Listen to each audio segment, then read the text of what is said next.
Hello, everybody. Woo. Hey, everyone. Y'all, I gotta talk to y'all about a couple of things today. Really quick, I'm gonna give it a few minutes for some people to come in. Y'all, I've got to tell y'all something about some very important stuff.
Woo. Okay. Hello, everyone. Y'all, welcome to Grace Ministries. I wanted to show you something very quick. This, which is very important. But y'all, I have to tell you something that's very educational too. Before I go into my book of Believing Bigger, let me tell you an awareness. Y'all, I got sick August of last year. And it was three things that they diagnosed me with. And I'm the type of person that I'm afraid to go to the doctor. And the reason why I'm afraid to go to the doctor is because years ago when I was in my 20s, they diagnosed me with something. And when they diagnosed me with something, it wasn't even my diagnosis. Let me say it to you like this. Let me tell the truth. I was 26 years old, and they had done a biopsy on me, and they told me that it didn't look good. So I got another biopsy, and they went in there and cut out a piece of tissue, and they came back and said, yeah, it doesn't look good. We need to go in here and take this out. When me and my then husband, in my 20s, y'all, um, we went through that whole procedure, and within 3 months, I'm getting ready to have surgery. The C word, let me just say it, cancer, cervical cancer. And y'all, the doctors came out, I kid you not. And they told me and my husband at that time, they said, y'all, we gave y'all the wrong diagnosis. Now, mind you, God already had his hands on me. But they came in there and said, we gave you the wrong diagnosis. You don't have cervical cancer. You're okay. So me and my then husband got up and leapt up out of there. And since then, I've had this fear of going to the doctor because what me and my then husband went through for 3 months, especially back then, which was like the 80s, yeah, 1980s, and it was horrible. And since then, I have a phobia of going to the doctor. So let's fast forward. Y'all, I got sick last year in August of 2023.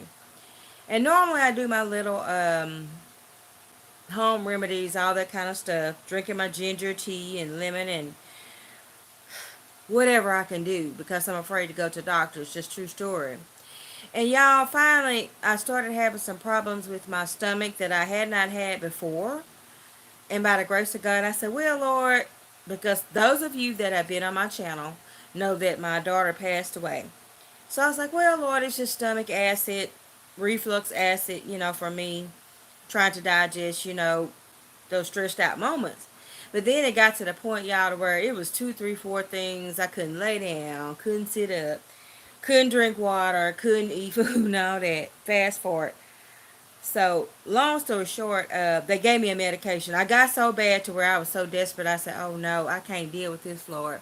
I said, I'm going to have to go to the doctor. So I did go to a doctor. Now, those of you that have watched my channel for many years now, which should be about, I think I started my channel in like 2016, maybe 8 years ago, something like that. But I always wear wigs. But if you go back and if you look on my channel when I started in 2016, I was working and I had brown hair at the time, but I still do wear all my wigs. I wear my long wigs, my short wigs. I'm just a wig type of girl. I like to, hey, if I want to get up and I feel like I want a short wig with blonde, I want a long wig with black. But anyways, if you go back and look back at my channel back then, when I would come off from work, I would come in and take my wig off and you would see my original hair, which was long hair and brown hair like my roots. Y'all, let me tell you something. Fast forward again. A few years ago, I decided to dye my own natural hair white. That's why you see all this white on the very ends of it. See? And then we have like what's called sponge hair. Now this, after I tell you what's going on right now, this right here, you see that? In the back, I could stretch it down. Totally white. See? Long hair. Let me tell y'all something. When I got sick last year in August, the doctors gave me some medication. And all of a sudden, now what you see now is nothing. My natural hair like this, crunched up, was down to here. True story. I could take my wigs off and my own hair. I could twist it and braid it and it would be long. Very, very long. All of a sudden, y'all, I started seeing, like, after I washed my hair and conditioned it, I was like, what's going on? The medication that they gave me for my stomach, y'all, took my hair out. And I didn't realize it because I like to read up. Like, when my daughter passed away, all the medications they gave her, I would read up on those medications and I would say, baby, that's not good. Okay? Well, I read up on my own medications for my hair and I said, something ain't right because I had washed my hair like I did today. And I was like, oh my God, where's my hair? Like, normally my hair, natural hair, down here. And all of a sudden I said, God, where's my hair? And then I was like, where is my hair for real, Lord? And what I did, y'all, I went up in there and I said, first of all, I did get scared again with the C word, the cancer word. And I said, I'm not going to no doctor, Lord. I ain't going to no doctor. If I got it, then I'll live out my days, and that's just it. I got scared with the C word, the cancer word again, because to take out your hair and everything else. And next thing I know, I said, no, Lord, you are my king physician. And he is. I said, I'm not going back through that again. I was 26 years old then, and I'm 57 now. I'm not going through that, Lord. I can't do that again. I said, I'm going to have to trust you. So what I did, y'all, I've been washing my hair. Come to find out, y'all, this is a true story. God just all of a sudden one day said, read up on this. I kid you not, out the blue. He said, read up on this about this medication. I'm laying here on the bed like, now? He said, yeah. Y'all, I got up on here and read about that medication that they gave me for my stomach. Y'all, guess what? It says, and I read it the day that I got it from the pharmacy, but in the fine print it says it will also give you alopecia or take your hair out, basically. And I'm the type, like I said, I read the directions, and I read the directions, and then I was like, I read this. I didn't see this. But what I did do, by the grace of God, let me tell you, I have to give you this today. God is so good. I read it because, once again, that C word came up. That cancer word came up. And I said, no, Lord, I rebuke this. And then God just said, read that about that medication that they gave you. And then I read it, and then it did say that it would either give you alopecia, where it will take your hair out in like bald spots or on the side or whatever. Like all of a sudden that's gone. Or it will thin your hair out. And by the grace of God, that's what it did to me. It thinned my hair out. It took the length. Like over here, you see this part right here? That's part of what used to be long. The longness used to be down here. Like I could take my wigs off, like I said, and have my own long hair. This is what it left me on this side. And then this is what it left me on this side. So basically, it didn't do the alopecia, which thank God, because the alopecia means that what you see here, those dark spots, it will eat all your hair or leave you bald. But it left me with the thinning syndrome. So what I have done, I have not processed my hair. I have not dyed it. I normally put that dye in there to keep it all white. And y'all, when I blow dry my hair, I kid you not, like it looks so short right now.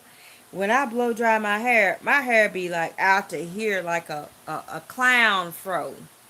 So I was thankful to God, and I washed it this morning, and I haven't put the dye in it because I'm trying to see how much it's trying to grow back out. But let me tell y'all something. Whatever you do, read what those doctors give you. The things that they gave my daughter that eventually caused a blood clot, and that's just the truth of what it is. And I'm going to speak on that. Read what those doctors give you, what they put in your system, and then go past the fine print, because like I said, for me, I read on everything. I read and read and read and read, just what I was raised up on. But I'll tell you, and I just wanted to give you that FYI today. Read what those doctors give you and what you take and put into your body, natural, unnatural, whatever. But anyways, y'all, I just washed my hair this morning by the grace of God. It is growing back in. Got a little black in it. I'm so tempted to dye it again so I can get it back to my white. Y'all see that white? But I'm going to leave it alone and let it be healthy because I want to see how much it's still growing. But anyways, let's go into 100 Days of Believing Bigger. Thank you for coming in. You are fixing to be blessed. Alright, I already got it marked out what I want to read. And that's it. Alright. Danger zones. Danger zones. When you walk, your steps will not be hampered. When you run, you will not stumble. Proverbs chapter 4, verse 12. God's divine invitations are intentionally inconvenient. He sends us to unpopular places to prepare us before He enlarges our territory. Alright? The method may appear risky, and it will most certainly challenge what we think about ourselves, our beauty, our readiness, and our ability. However, the uncomfortableness that comes with a calling will reveal which broken beliefs are blocking our entry into something bigger. God will do whatever it takes to capture our heart and correct our vision. Let me say this again. God will do whatever it takes to capture our heart and correct our vision. And the divine invitation to lead anew will challenge our hidden attachment to our circumstances, our conformity, and our comfort zone. The call to lead will ultimately reveal what and in whom we really trust. Who do we really trust? Do we really trust in God? Do we trust what we know? Or do we trust who we know? Divine leadership, which is the mantle of every woman or man requires a willingness to surrender control. You got to surrender. You have to surrender control and actively align with God's leading, especially when it doesn't make sense.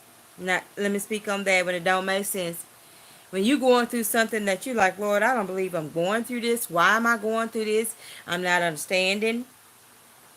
It requires a willingness to surrender control and actively align with God's leading. Obedience tests our trust. Obedience tests our trust. Unmask hidden idols, things that we're not supposed to be praising, and reveals true fears. The danger zone is not where we're going. The real danger is where we are staying. That's why God uses radical methods to disrupt us and to redirect us.